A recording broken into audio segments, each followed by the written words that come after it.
दर्शकों, द्वारका एक ऐसी प्राचीन धार्मिक नगरी है जिसे कभी भगवान श्री कृष्ण ने बसाया था। हिंदू धर्म में द्वारका को 7 सबसे प्राचीन नगरों में से एक माना जाता है। बाकी 6 नगर है मथुरा, काशी, हरिद्वार, अवंतिका, कांचीपुरम और अयोध्या। कुछ लोग द्वारका को द्वारावती, कुशस्थली, अनार्तक, ओखामंडल, गोमती, द्वारका, चक्रतीर्थ, अंतरदीप और वाणी दुर्ग के नाम से भी जानते हैं। इस शहर के चारों ओर बहुत लंबी दीवारें थी जिसमें कई द्वार थे। कई द्वारों का शहर होने की वजह से ही इस नगरी का नाम द्वारका पड़ा। परंतु अब भगवान श्री कृष्ण की मृत्यु के पश्चात अचानक ऐसा क्या हुआ कि ये पूरी नगरी जलमग्न हो गई। दर्शकों, आज की इस वीडियो में हम आपको बताएंगे कि कब, क्यों और कैसे डूबी भगवान श्री कृष्ण की नगरी द्वारका। नमस्कार दर्शकों, द राइट वे 108 पर आपका स्वागत है।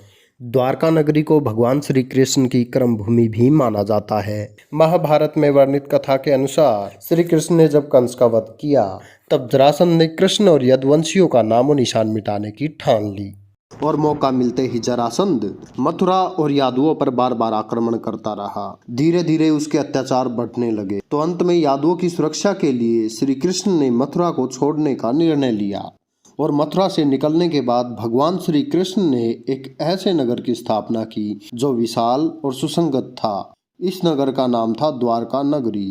कहते हैं कि श्री कृष्ण अपने कुल बंधुओं के साथ द्वारका में बड़े आराम से रहने लगे।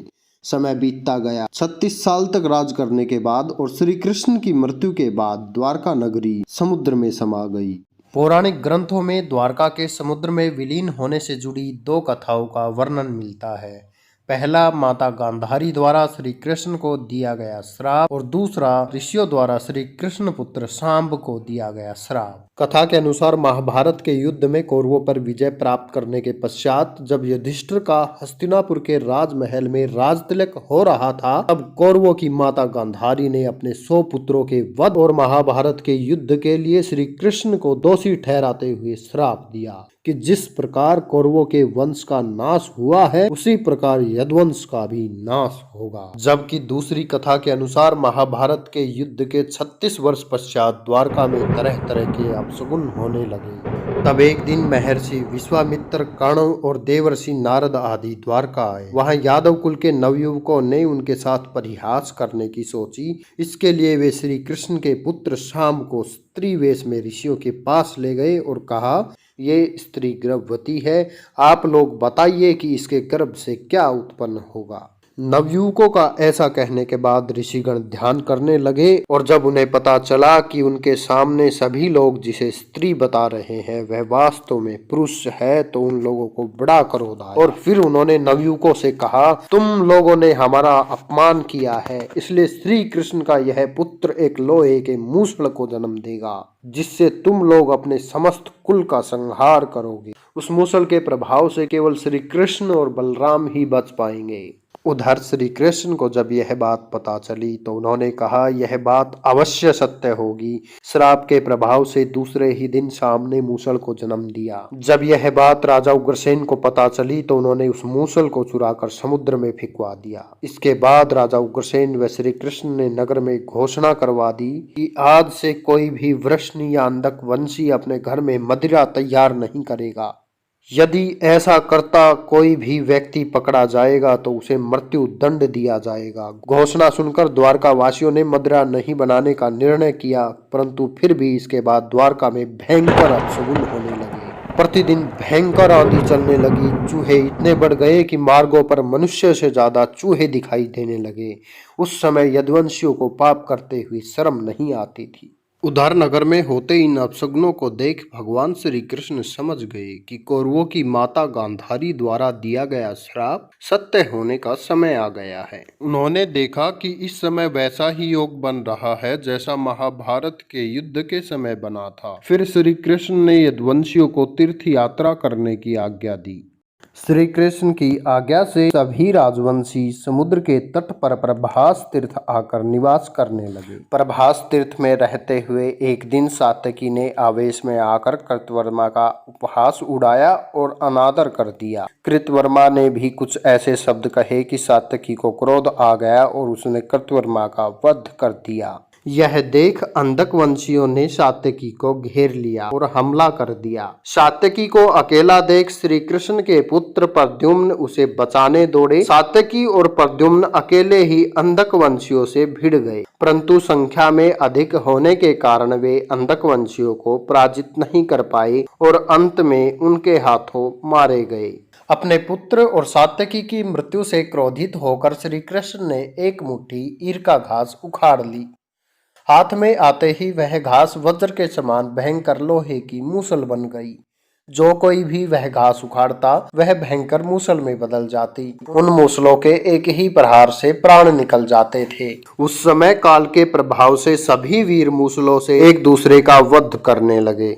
यदुवंशी भी आपस में लड़ते हुए मरने लगे। श्री कृष्ण के देखते ही देखते सांब, चारुदेशन, अनिरुद्ध और गद्ध की मृत्यु हो गई। अंत में श्री कृष्ण ने अपने सारथी दारुक से कहा कि तुम हस्तिनापुर जाओ और अर्जुन को पूरी घटना बताकर द्वारका ले आओ। दारुक ने ऐसा ही किया। इसके बाद श्री कृष्ण बलराम को उसी स्थान पर रहने का कहकर द्वारका लौट आए। फिर श्री कृष्ण ने पूरी घटना अपने पिता वासुदेव को बता दी। यदुवंशियों के संहार की बात जानकर उन्हें भी बहुत दुख हुआ। श्री कृष्ण ने वासुदेव जी से कहा कि आप अर्जुन के आने तक स्त्रियों की रक्षा करें। इस समय बलराम जी वन में मेरी प्रतीक्षा कर रहे हैं, मैं उनसे मिलने जा रहा हूँ। यह कहकर श्री कृष्ण बलराम से मिलने चल पड़े। वन में जाकर श्री कृष्ण ने देखा कि बलराम जी समाधि में लीन है। देखते ही देखते बलराम शेषनाग रूप में परिवर्तित हो गए और भगवान श्री कृष्ण से आज्ञा लेकर बैकुंठ धाम लौट गए।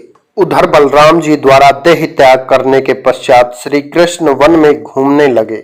घूमते घूमते वे एक स्थान पर बैठ गए और कौरवों की माता गांधारी द्वारा दिए गए श्राप के बारे में सोचने लगे। देह त्याग की इच्छा से श्री कृष्ण ने अपनी इंद्रियों का संयमित किया और महायोग की अवस्था में पृथ्वी पर लेट गए। जिस समय भगवान श्री कृष्ण समाधि में लीन थे, उसी समय जरा नाम का एक शिकारी हिरणों का शिकार करने के उद्देश्य से वहां आ गया। उसने हिरण समझकर श्री कृष्ण पर दूर से ही बाण चला दिया। बाण चलने के बाद जब वह अपना शिकार पकड़ने के लिए आगे बढ़ा तो योग में स्थित भगवान श्री कृष्ण को देखकर उसे अपनी भूल पर पश्चाताप हुआ। तब श्री कृष्ण ने उसे आश्वासन दिया और परम धाम चले गए। इधर दारुक ने हस्तिनापुर पहुंचकर यदुवंशियों के संहार की पूरी घटना पांडवों को बता दी। यह सुनकर पांडवों को बहुत दुख हुआ। अर्जुन तुरंत ही अपने मामा वसुदेव से मिलने द्वारका चल दिए। अर्जुन जब द्वारका पहुंचे तो उन्हें देखकर श्री कृष्ण की रानियां रोने लगी। उन्हें रोता देख अर्जुन भी रोने लगे और श्री कृष्ण को याद करने लगे। इसके बाद अर्जुन वासुदेव जी से मिले। वासुदेव जी ने अर्जुन को श्री कृष्ण का संदेश सुनाते हुए कहा कि द्वारका शीघ्र ही समुद्र में डूबने वाली है, अतः तुम सभी नगरवासियों को अपने साथ ले जाओ। इसके बाद अर्जुन अपने साथ श्री कृष्ण के परिजनों और सभी नगरवासियों को लेकर इंद्रप्रस्थ की ओर चल दिए और सभी के जाते ही द्वारका नगरी समुद्र में डूब गई। यह दृश्य देखकर सभी को बड़ा आश्चर्य हुआ और 2005-2007 में भारतीय पुरातत्व सर्वेक्षण विभाग के निर्देशन में भारतीय नौसेना के गोताखोरों ने समुद्र में समाई द्वारका नगरी के अवशेषों को खोज निकाला, जो इस पौराणिक कथा की प्रामाणिकता को साबित कर चुका है। इस खोजी टीम को समुद्र में 560 मीटर लंबी द्वारका की दीवार भी मिली। इतना ही नहीं, उन्हें पौराणिक समय के कुछ बर्तन भी मिले जो 1528 ईसा पूर्व से 3000 ईसा पूर्व के हैं। खोजकर्ताओं की माने तो समुद्र की गहराई में मिली ये नगरी लगभग 9000 साल पुरानी है।